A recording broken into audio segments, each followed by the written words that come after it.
Welcome back. Here with us on Urban Debate on Mirror Now. A big development has taken place in Sri Lanka. The President of Sri Lanka has agreed to finally remove his older brother, Mahinda Rajapaksa, from the post of Sri Lanka's Prime Minister. Even though people were out on the streets protesting, demanding the President's resignation. But now the President has decided that Prime Minister will be removed. He has proposed to form an interim government with all political parties in order to resolve the political impasse in the country. This comes in the backdrop of a massive economic meltdown, worst the country has faced in 70 years.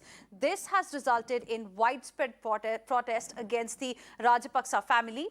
The anger among Sri Lankans continues to be visible in the form of protest on the streets, huge piles of foreign debt, series of lockdowns, soaring inflation, shortage in food supply, fuel supply, fall in foreign currency has adversely impacted the people of Sri Lanka and their future. To understand what this really means for Sri Lanka, we are joined by MA Sumanthira, who is Member of Parliament, Sri Lanka, joining us on the broadcast this evening. Good evening. Thank you very much for joining us here on Urban Debate on Mirror Now.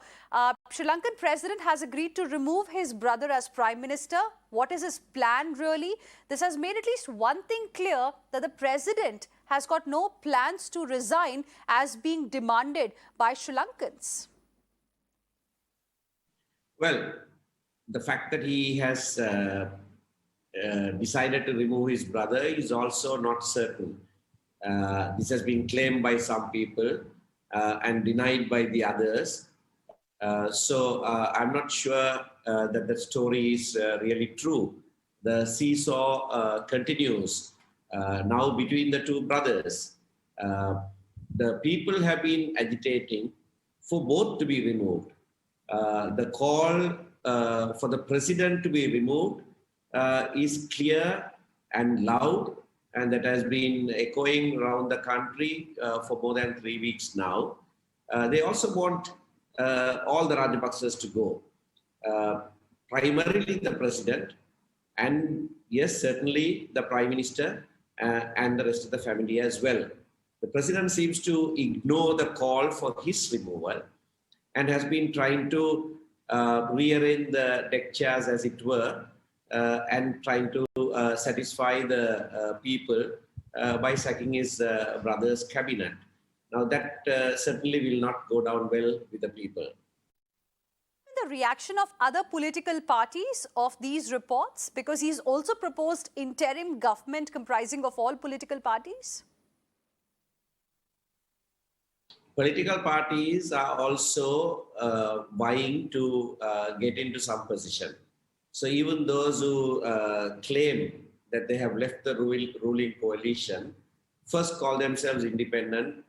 They sat on the government side, and later when that was challenged, they crossed the floor and they are now seated on the opposition side. But there is one group that is still on the government side.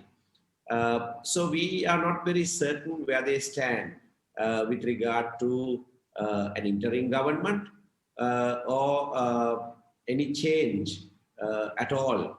What we have asked is that we from the opposition, who were in the opposition right through, we have asked that matters be made very clear to us before we vote at a no confidence motion on the government.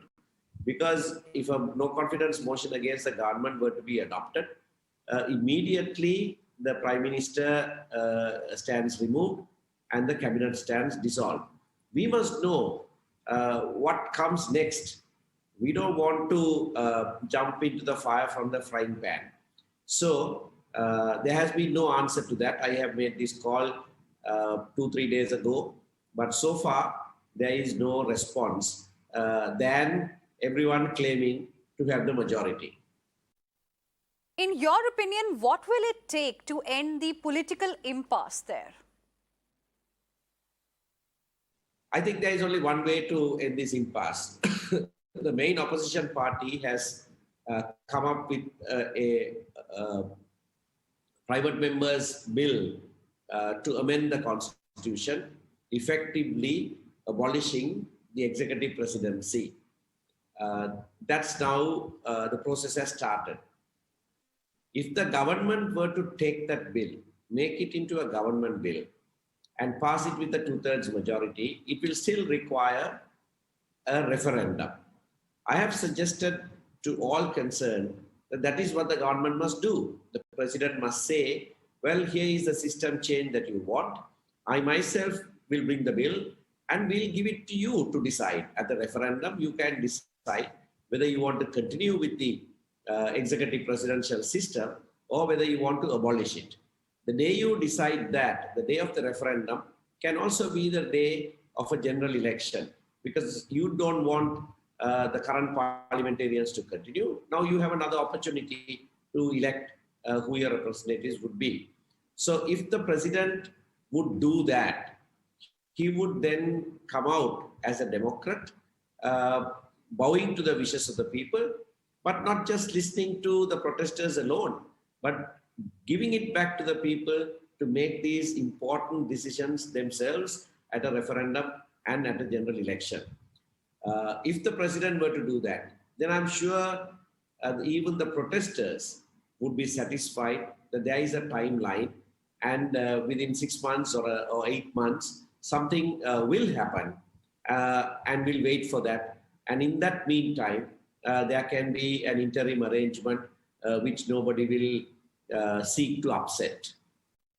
Can you tell us a little bit about how the situation has really been for the people in the last few days? What are the kind of difficulties that people are still facing there?